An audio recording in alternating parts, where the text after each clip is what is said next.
I think that exploring space is a cultural activity. It's much more than just science for science sake. And this is an important point for both the scientists and for the public to realize. When Armstrong stepped out on the moon, 500 million people watched him in real time, and the moon all of a sudden became a familiar place. When Mariners 4, 6, 7, and 9 photographed Mars, it was grasped away from science fiction and put into the role of science. And it was a real place, although very strange. It remains very strange. When Mariner 10 went to Mercury and photographed it for the first time, Mercury entered from the domain of obscurity, just nobody even knew it was there really, into at least a real place with features, with a surface, and a character of its own.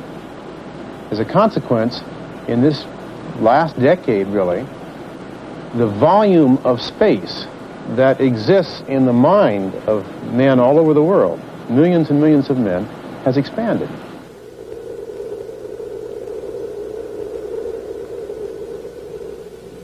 Mercury, as seen through the best Earth telescope. Venus. In '62, these were the best photos of the planets we had. Mars. We had no knowledge of what features lay on their surfaces. We didn't know their ages. Had they formed at different times? The last 13 years has changed that.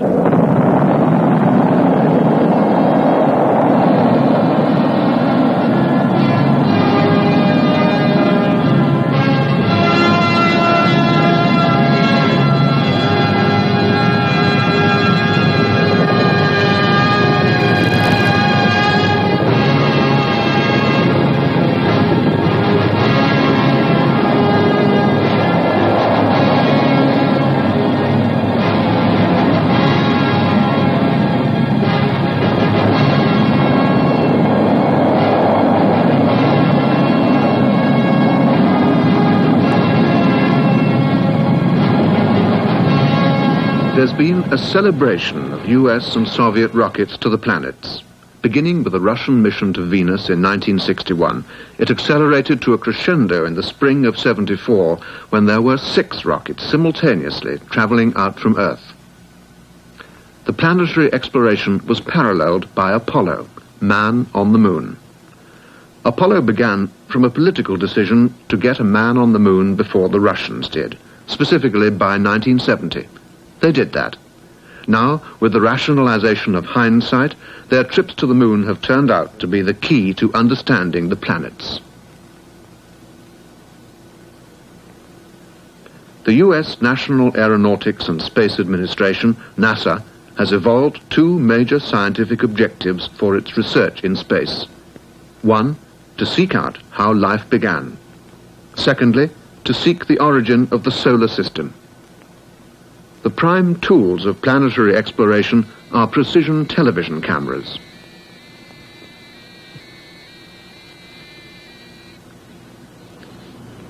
These are 2 about to fly to Mars. They're made by craftsmen, each contributing something of his own design to the component he makes.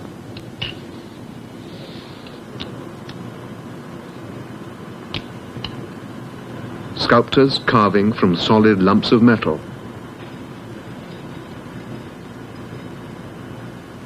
The cameras are on their last test before being fitted to the spacecraft. In a vacuum chamber, they're being checked to see their optics will not go out of focus in the temperature changes they'll experience when they're launched into space.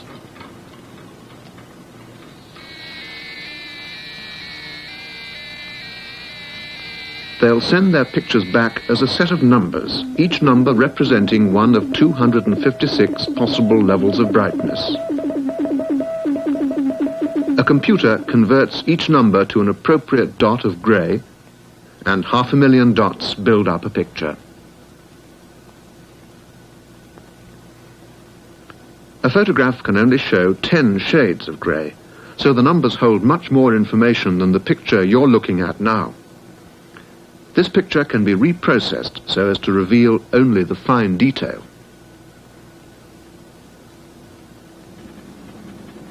These are some of the thousands of pictures from the mission to Mercury. With the arrival of the pictures, analysis begins. This machine compares two pictures of the same object taken at different times during a mission. It allows contours of a mountain to be plotted directly.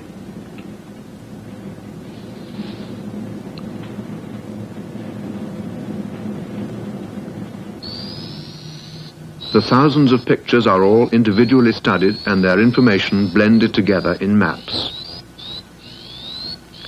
NASA has created an information explosion.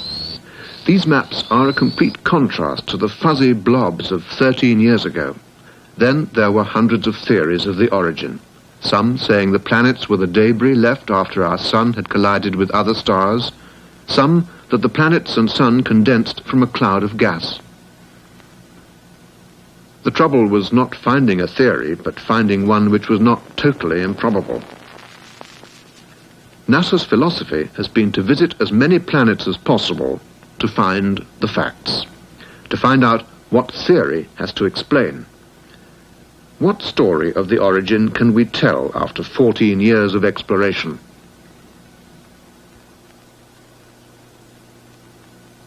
The search begins before men landed on the moon.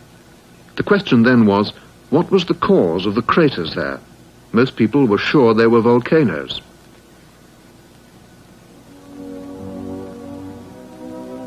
But 15 years ago, in a field of volcanic craters in the Arizona desert, a study was begun.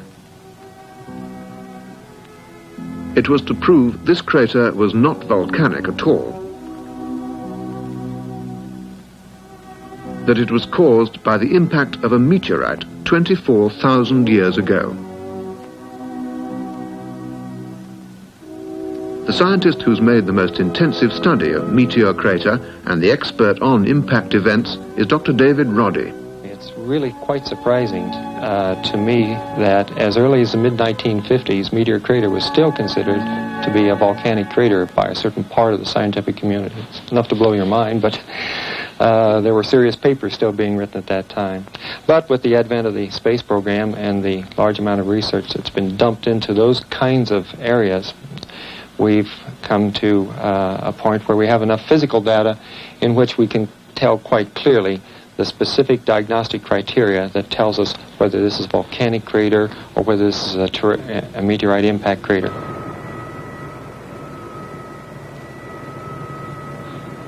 The laboratory experiments that led to understanding what happened during an impact were done by Don Galt with this gun.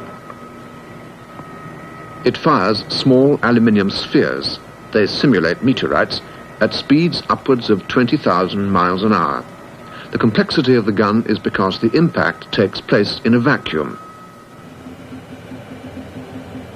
The angle of the gun can be varied. For the experiment we're about to see, it's a vertical impact into this box of sand.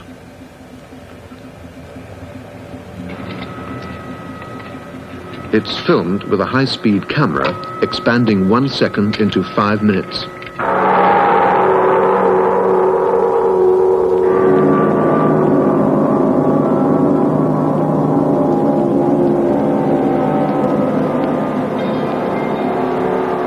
Experiments and Roddy's fieldwork established how impact craters form,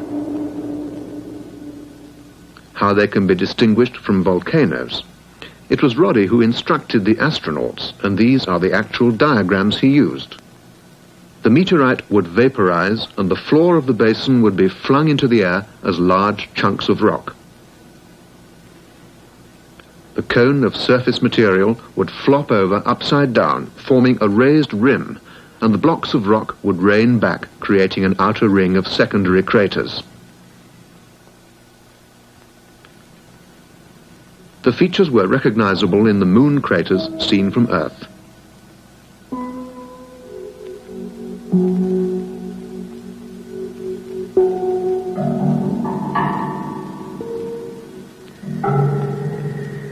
So before man went to the moon, telescopes had confirmed that a few of those craters down there were caused by impact. The astronauts produced two very important results. The first was how many impacts the moon had received. In this dramatic piece of film, the lunar exploration module of Apollo 17 is just skimming over the tops of the lunar mountains on its last orbit before landing. On board, the last man on the moon, incidentally the only geologist to go there, Harrison Schmitt. This bombardment was unbelievably intense. It's something that is almost beyond the comprehension of people, even geologists to a large degree. The surface of that moon, the light-colored surface you can see on a full moon, even now, was saturated with craters, with impacts capable of forming craters, say 100 kilometers in diameter. Saturated. Every point on that surface was hit with that size of an impact. After this time, after about around 4 billion years ago, there was a period when there were a number of very large impacts. Impacts large enough to form basins up to 1,000 kilometers in diameter. Now, this appears to be a very distinct and different period of bombardment. We don't understand why, but it is distinct. The moon had been pulverized to a depth of 6 miles. The bombardment ended with impacts of an incredible size. The Imbrium almost split the moon in two. The second thing they did was to bring back rocks so that the events on the moon could be dated. The man who pioneered the chemical techniques necessary was Jerry Wasserberg. Well, since we're mostly investigating extraterrestrial materials, and we have to worry about terrestrial contamination, in some cases, the total sample just weighs 1/millionth of a gram. So we have had to develop manipulative procedures and standards of cleanliness which permit us to handle these materials a single grain at a time, frequently much smaller than a grain of salt, and analyze that rather than our own droppings. Wasserberg's team measure how long it is since a rock was last molten, since it solidified. Moon rocks are a mixture of the powdered remnants of earlier rocks. Rocks that can be of such different ages that dating the whole sample would give meaningless numbers. That's why the natural cement is shattered so that some of the individual sand-like grains come free. You can put it down. Nothing in this laboratory is ordinary. That's not paper, but a very special plastic. The air is filtered. All surfaces covered with unchippable paint. Everything is wrapped till needed.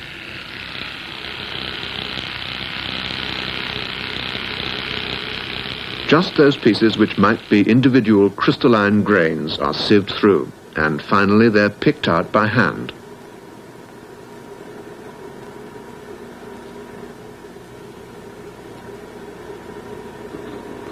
Each of the little grains is going to be dated from its content of lead, thorium, and uranium.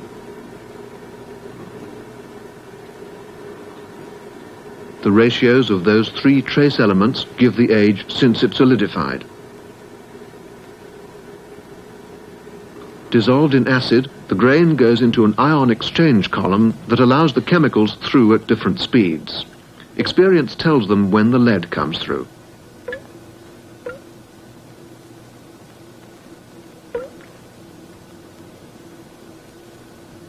By catching just the right drip, he catches the millionth of a gram of lead he's looking for. That drop is gingerly put onto a heated wire. Gingerly, for to get that drop has taken 3 days' work.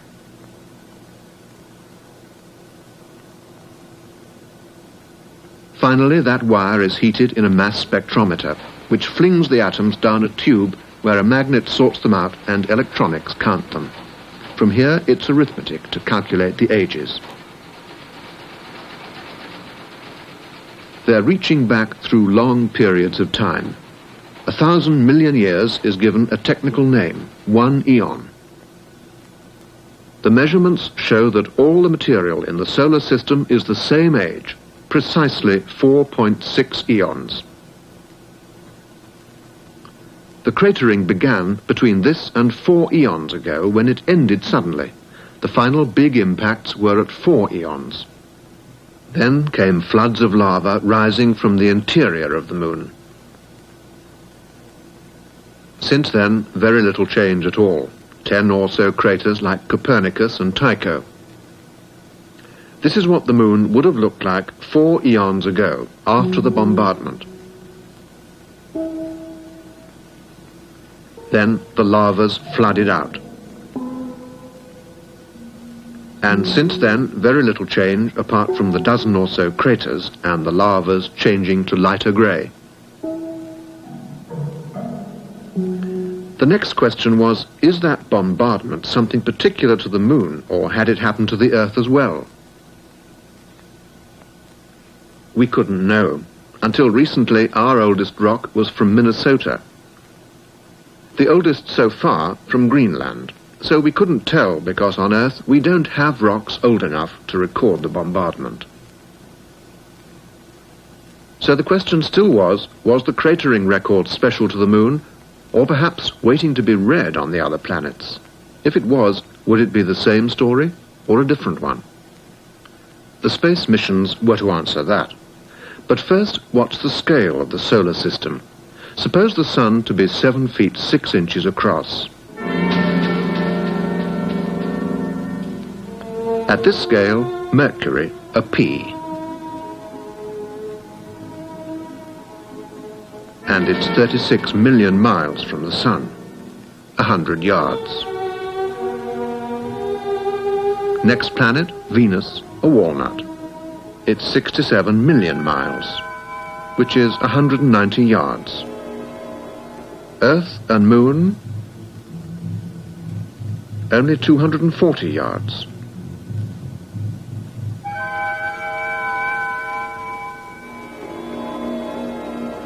Mars. 142 million miles becomes only 400 yards, a quarter of a mile. Massive Jupiter, a 9-inch cabbage. Now we move out to a different area of the solar system. 486 million miles are represented by 1,500 yards. From here on, distances are vast. Saturn would be at 1.5 miles. Uranus 3 miles, Neptune 4 miles, Pluto 7. 1971, the Mariner 9 spacecraft arriving to be launched to go into orbit around Mars and map it systematically. There'd been 3 previous flights to Mars, flyby missions. They'd seen moon-like craters as they zipped past, taking their strips of photographs. There were suggestions Mariner 9 should be cancelled. The answer was already known. Mars had craters. What was the point of looking at another moon? But they did go. In fact, it was to have been preceded by Mariner 8. A member of the TV team was Bruce Murray. Mariner 9 was the geologist mission, and Mariner 8 was the meteorologist and the astronomer's mission. Except fate has a nasty way of interfering. Mariner 8 ended up in the Atlantic Ocean. There was a failure of the launch vehicle. And so these things have to be done very quickly because there's only a few weeks that one can launch at any particular opportunity to Mars. And we had to go with one space vehicle, Mariner 9, and had to somehow compromise the two.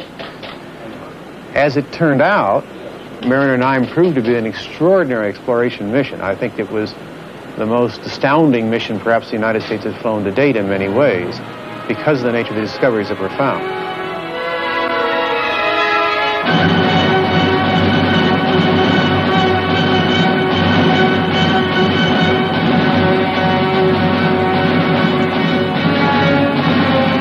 There's been a profound and I think irreversible cultural change brought about by the very act of space exploration and by having it well photographed.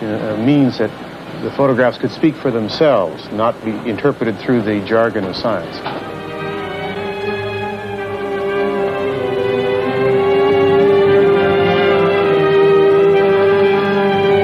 As Mariner 9 approached Mars, a tremendous dust storm broke out, covering the whole planet with dust 50 kilometers up into the air.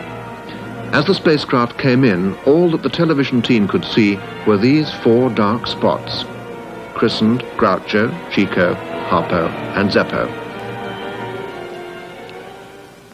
Embarrassed and to fill in time, the team turned the cameras onto the two Martian satellites, Deimos, the outer satellite, 10 miles in diameter, and Phobos, 20 miles across, both battered by billions of years in space.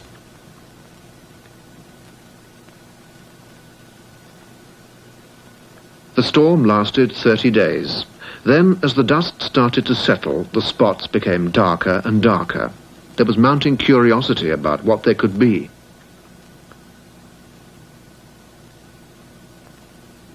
Then the Marx brothers' heads broke through. Immediately, two geologists, Mazursky and Macaulay, guessed they were volcano tops. The others were skeptical. When the dust did finally clear, there was no doubt. Groucho turned out to be the biggest volcano known in the solar system, 17 miles high, more than twice the height of Everest. Hal Mazursky, leader of the Mariner 9 TV team, now heads the committee selecting the site for the two Viking spacecraft that will land on Mars in 1976. Viking will search for life. It'll analyze the Martian soil for microbes and radio its answer back.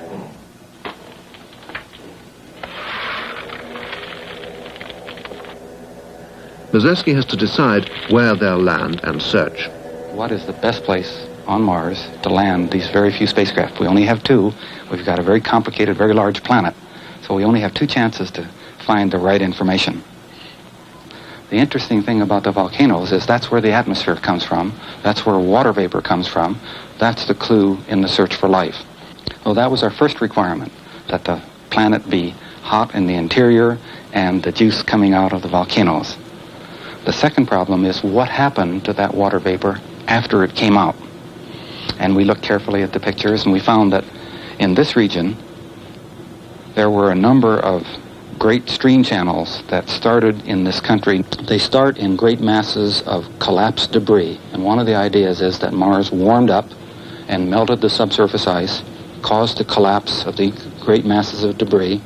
Then the water flowed out downhill into the northern lowland. So our Viking landing site is obviously here, right at the mouth of these largest streams on Mars. In addition to the great conglomeration of channels that flows into the northern lowland, in other parts of Mars we have quite different kinds of channels.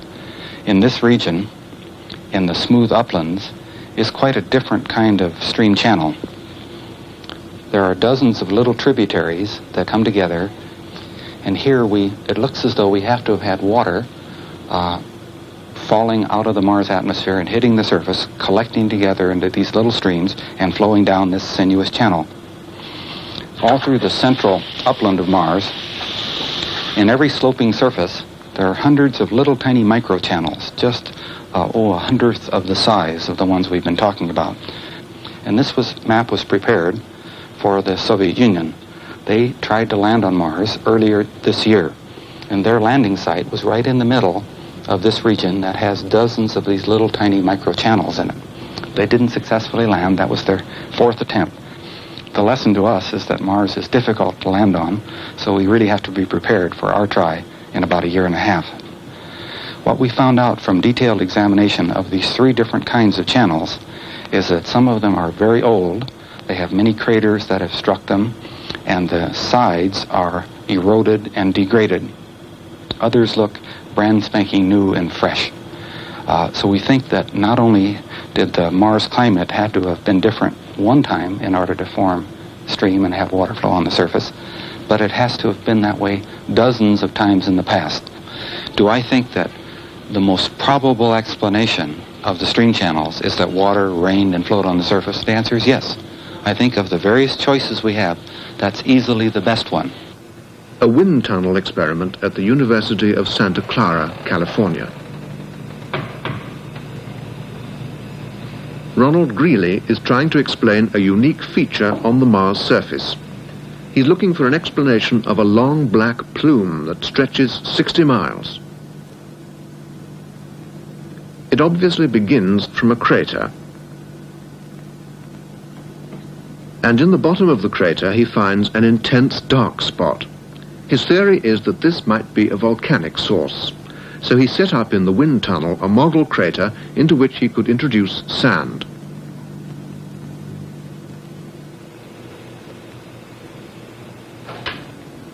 He would let it drift downwind and film the pattern that would result.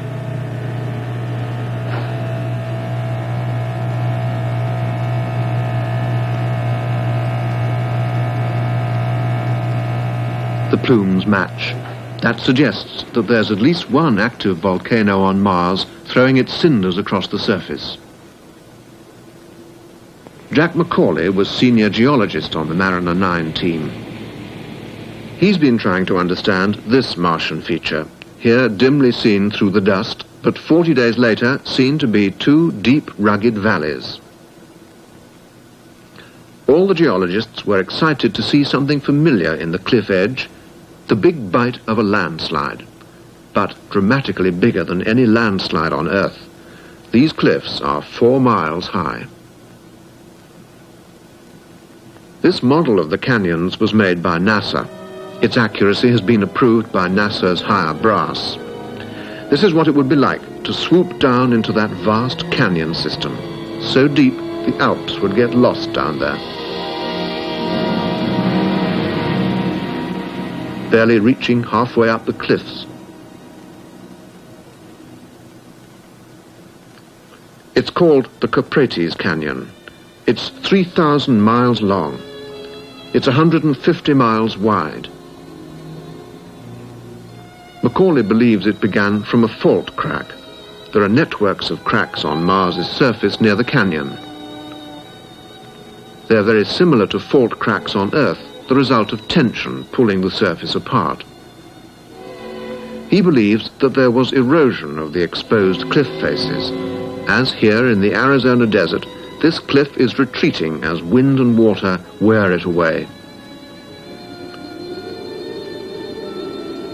To get some sense of scale, Euphrates is more than 100 times bigger than this, the Grand Canyon. The Grand Canyon, after its initial opening, is being widened by erosion. On Earth, the erosion is primarily by water, but helped by the wind. On Mars, the erosion is by wind alone, a fierce sandblasting by the thin wind at 400 miles an hour.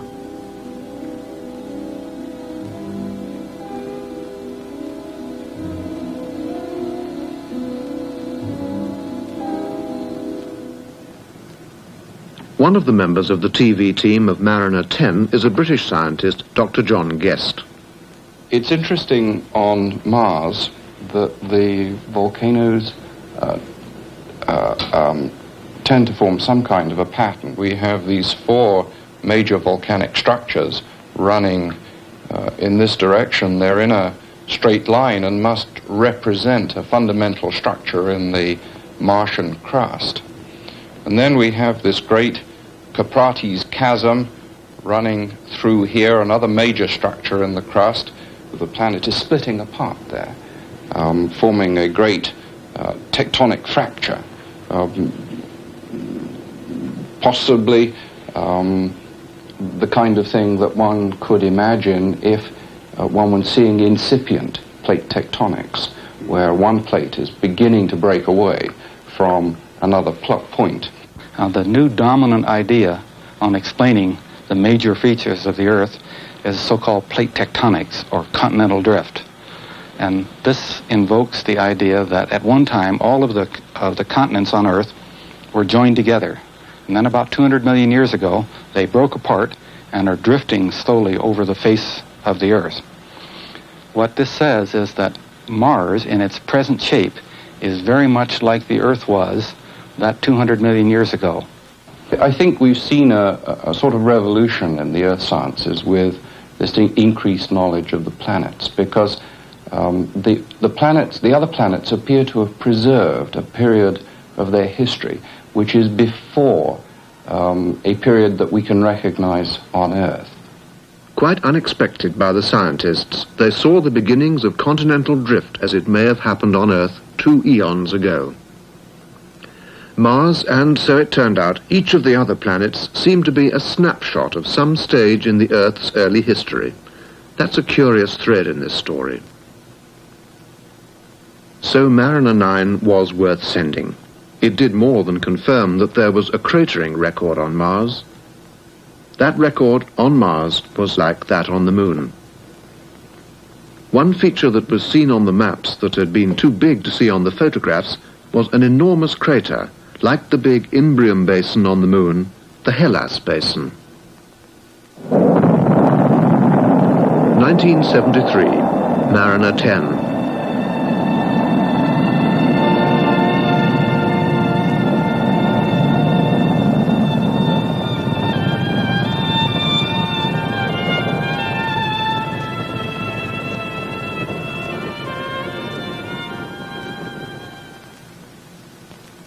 Venus was to be visited on the way to Mercury. No one has seen the surface of Venus because it's continuously covered in cloud, a haze of sulfuric acid droplets floating in a dense atmosphere of carbon dioxide. At the edge of the planet, Mariner 10 could just pick out a layered structure in the acid clouds. But when photographed through ultraviolet filters, a pattern showed up. During the approach, Mariner 10 took mosaics of pictures every 2 hours. Bruce Murray and his team processed them all so that they would be the same scale. Then they filmed the 40 pictures, assembling what's known in the business as Bruce Murray's creaky movie. It shows 4 days of weather condensed into 6 seconds. The surface temperature of Venus is 480 degrees centigrade, enough to melt lead. The temperature is due to the mighty Venus atmosphere, allowing heat in but not letting it escape, a runaway greenhouse. The interesting evolutionary question is, why are the atmospheres of Venus, Earth, and Mars so different? Scientists can see the surface with radar. They claim to recognize craters that might be volcanoes. It's from that surface that the atmosphere would have evolved. The atmosphere came out when the solid core melted. The temperature then of the bare surface would have been just about 80 to 90 degrees. As the carbon dioxide and water accumulated, the greenhouse effect quickly raised that temperature to 300 degrees, so no water could possibly condense, and the carbon dioxide continued to build the thick, hot atmosphere we see today. On Mars, it was different. So far from the sun, its temperature was below the freezing point of carbon dioxide and water. Both froze instantly. So Mars's atmosphere is there, but frozen down. Mariner 9's monthly observation of the Mars South Pole showed it was made out of a mixture of water ice and solid carbon dioxide. During the first 2 months of the spring, it shrank rapidly as the carbon dioxide evaporated.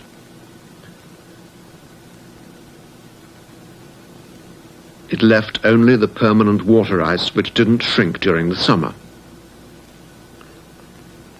On Earth, our atmosphere started to come out when the Earth's bare surface had a temperature of 3 degrees, just above freezing point. The water condensed, beginning the sea. The carbon dioxide would have begun to heat that surface with a greenhouse effect, but, a very big but, it didn't get far enough to boil the sea because the hot liquid water converted the carbon dioxide into carbonate rocks, into massive beds of limestone and chalk. If it hadn't been for the liquid water, all the carbon dioxide would have stayed free. Venus and Earth have the same amount of carbon dioxide. The nitrogen, a 1% trace in the initial volcanic gases, accumulated as a thin remnant of what was potentially our massive atmosphere. Had Earth's initial temperature been just 5 degrees centigrade higher, that is, had we been at 89 million miles from the Sun instead of 93, the greenhouse effect would have boiled away the water and our Earth would be as hostile as Venus. So Venus shows us Earth as it might have been. After Venus, Mariner 10 continued on to Mercury. This was all we knew then of Mercury's surface. There were different views among the team of what they would see. Some thought it would be cratered like the Moon. One thought that Mercury was small because the sun had boiled its surface off and he was expecting to see a blasted wreck. Others that Mercury had an atmosphere whose violent action would have scoured the original craters away. We switched the cameras of the spacecraft on about a week before we encountered the planet. The first thing we saw was just a small disk with a white spot on it and very little else. But nevertheless, we started discussing what it might be that we were seeing and going to see. And then every day after that, at midday, we'd switch the cameras on again. And then about 2 days before the near encounter, we thought we were recognizing craters on the surface. At that time, we had a suspicion that we were looking at a planet that may well look like the Moon. And then the spacecraft got closer. We swooped past the planet at about 11 kilometers per second, taking pictures all the time. And this great flood of data came back, covering everything that could be seen by the spacecraft. It was almost as if somebody had arrived with a great lorry load of pictures and dumped them in our office. The surface was exactly like the Moon, difficult even for an expert to tell the difference. It meant that Mercury's skin is the same as the Moon, a light silicate. But Mercury is the densest of all the planets. It couldn't be light silicates all through. Beneath that crust must lie a massive iron core, at least 80% of the planet's diameter. At some time, the whole planet had melted, and as slag rises and floats on the iron in a blast furnace, so the surface had formed on top of the molten interior. That surface was cold before the bombardment ended. It had to be solid to preserve this cratering record. So Mercury melted and stopped there, a snapshot of what Earth was like sometime before 4 eons ago. As Mariner 10 left Mercury, it saw on the other face a huge impact, half in shadow. It's filling your screen now. The curved ring of mountains is the crater rim surrounding the lava-filled interior. Mercury had had its gigantic impact too. Again, the crater record showed what had happened to the Moon had happened to Mercury. Oh, I think the neatest thing that happened was when the Mercury photographs came back, because and even Mars for that matter, because we were seeing cratering on not just the Earth and the Moon, but on Mars and on Mercury. And I think we can very, very safely predict we'll see cratering throughout the entire solar system. The most fundamental and most interesting thing to me is that we are working on a particular process that we know should be operable throughout not just our solar system, but throughout our galaxy, throughout all of space as far as we're concerned. 1972, Pioneer 11 out from Earth passes the Moon heading for Jupiter.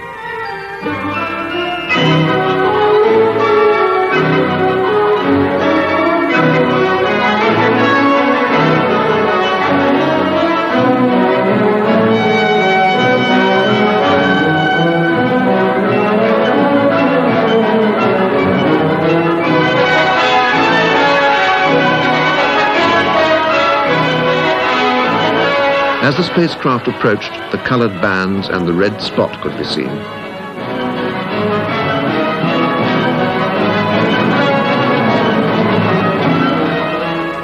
Pioneer 11 confirmed what Pioneer 10 had discovered on the first visit to Jupiter a year earlier.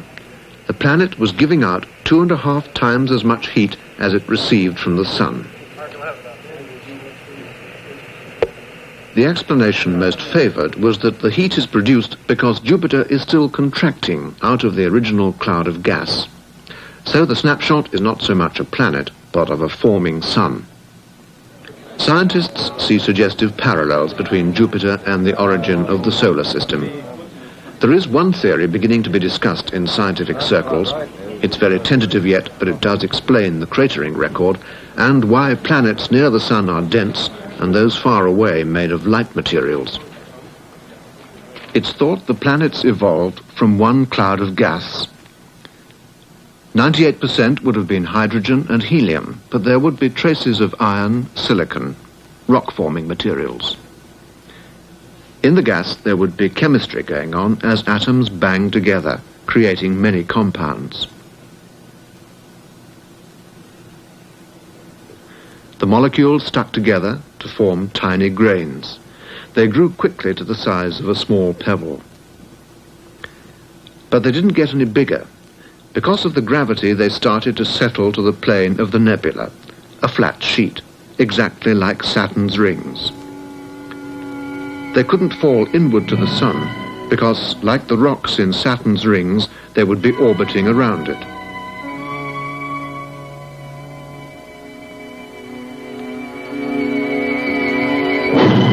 So, in a few million years, much of the gas would condense to a flat disk.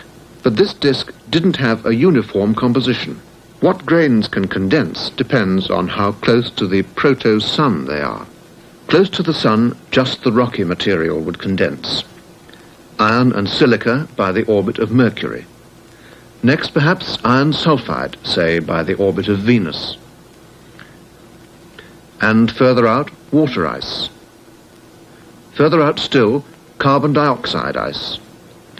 Beyond Jupiter, the hydrogen and helium would condense. Only the small amount of rocky material had condensed out at the center. Towards the edge, everything had solidified. What happened next was that the disk broke up because it was gravitationally unstable. The pebbles condensed to lumps about 5 kilometers in diameter, each weighing about 100 tons, rather like the asteroids. Now, these bodies started collecting each other up through collision. It's this history of impact we may be reading in the cratering record.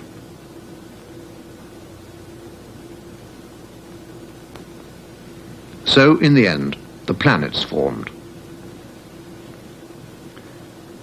Those near the Sun, the inner planets, were the trivial amounts of rocky silicon, iron, and aluminium oxides. The outer planets big, cold enough to condense all the ices and gases of the gas cloud. At this stage, the inner planets were still moving in the hydrogen and helium. It's presumed that the Sun became super hot and its solar wind increased tenfold. That blew the uncondensed gas away. And that's how we find the solar system today. The interesting feature that comes out of this picture is that the most volatile substances we find on the Earth are the substances that condensed somewhat farther away from the Sun than where the Earth is now. In fact, these are substances that were coming down. Gene Schumacher has been trying to understand how planets finally formed. Water ice is particularly important to us. Carbon dioxide ice is another. These materials were condensing out about 2 to 3 times as far away from the Sun as where our Earth is now. But those particles, those planetesimals, which grew out of particles condensed to that distance, were very close to Jupiter, and they were perturbed very greatly. In fact, most of them fell on Jupiter, but a small fraction fell on the Earth, and that's where the water and the carbon dioxide that's now on our Earth, making up the oceans and contributing to rocks in the crust, that's where most of that material came from. The substances, carbon, oxygen, hydrogen, that we now find on the Earth, actually were perturbed by Jupiter from a distance about 3 times as far away as we are, and fell on the Earth last, sort of plating the Earth and giving us the substances that have now formed life. That's why I'm able to stand here and talk to you today, because of old Jupiter that was formed out there. One of the major problems which we have in the origin of the solar system is to know the particular types of material from which the solar system was constructed. And now many of my colleagues and I are obsessed with attempting to identify those particular mineral species which were present in the interstellar medium, dust grains, which were then aggregated to form the solid bodies of the solar system. And the hunt is on. I don't know how lucky we'll be in finding them, but I think it's quite clear that from the work done here by Lee and Papanastasiou clearly have identified relics of the interstellar medium that we can now handle in our hands, sort of with tweezers in the clean room. Now, which stellar objects fed the solar system? What are the true materials which are identifiable as an interstellar grain is what the great hunt is now. I thought last week for sure we were going to find one this Monday. I'm not that sure today, but next Monday we'll still be looking. During the last 2 eons, the moon has had a dozen or so impacts about the size of London. We now know these impacts aren't special to the moon, but are universal. So the Earth should have had some too. What would an impact be like if we had one in the Atlantic tomorrow? The order of magnitude calculations would suggest that if you had a vertical impact in, say, the central part of the Atlantic Ocean, you could expect a tidal wave, initial wave around the crater, that is what you'd call the crater rim, which would be transient, of course, that would be on the order of probably 10 to 20,000 feet high, which is a speculation in terms of the actual height of it, but the numbers are impressive if you can make the direct analog calculations, which are reasonable, and we're only interested in ballpark.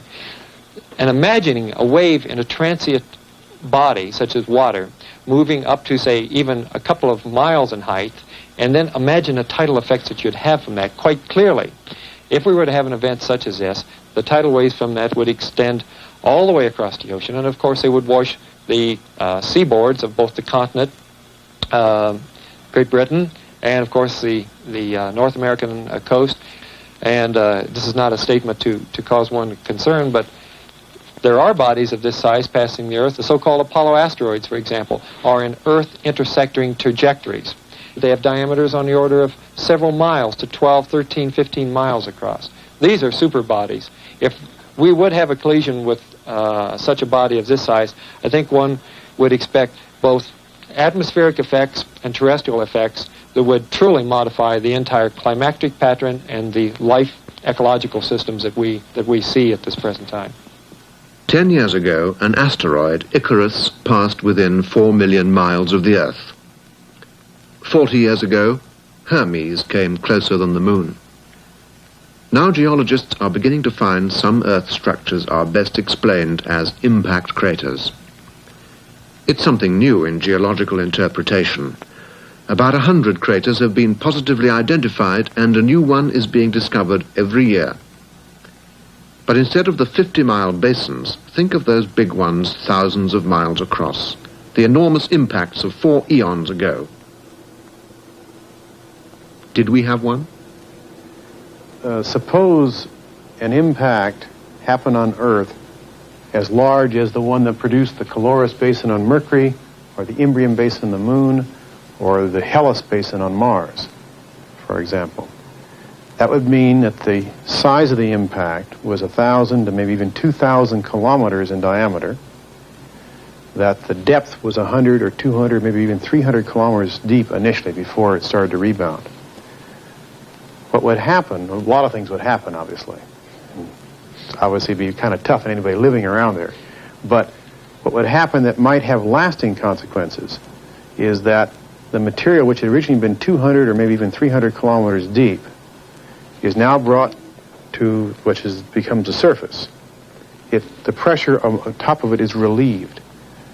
Now, the rocks of the Earth are very sensitive to this, and different reactions take place at different pressures and temperatures. And so by taking material that's originally very deep and then bringing it immediately to the surface on a large scale may trigger some reactions, some chemical reactions, which otherwise would not happen. It's possible something like this was the beginning point necessary to start the growth of continents.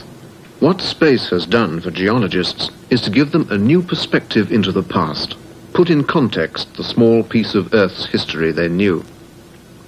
For us, we have become increasingly aware of our fragility, of the knife edge of chance on which our continents and our atmosphere depended.